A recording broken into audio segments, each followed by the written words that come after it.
समय की कीमत। एक छोटे से गांव में रामू नाम का एक लड़का रहता था। वह बहुत आलसी था और हमेशा अपना समय बर्बाद करता था। उसे कभी भी समय का मूल्य समझ नहीं आया। उसके दोस्त उसे खेलने के लिए बुलाते, लेकिन वह मना कर देता और कहता, मेरे पास बहुत समय है, बाद में करूँगा। एक दिन गांव में एक ज्ञानी साधु आए। रामू ने उनके बारे में सुना और उनसे मिलने गया।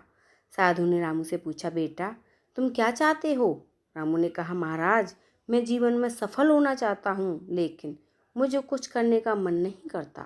साधु मुस्कुराए और रामू को एक खाली घड़ा दिया और कहा, इस घड़े को पानी से भर दो और शाम तक मेरे पास ले आना, लेकिन याद रहे तुम इसे एक बार में ही भर सकते हो, टुकड़ों में नहीं।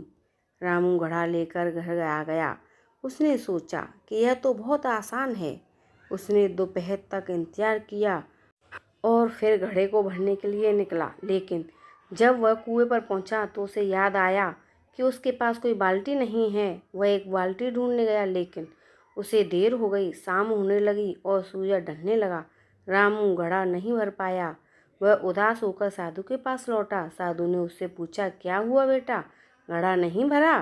रामू ने सिर झुकाकर बोला, नहीं महाराज, मैं नहीं भर पाया। मैंने सोचा कि मेरे पास बहुत समय है, लेकिन समय बीत गया और मैं कुछ नहीं कर पाया।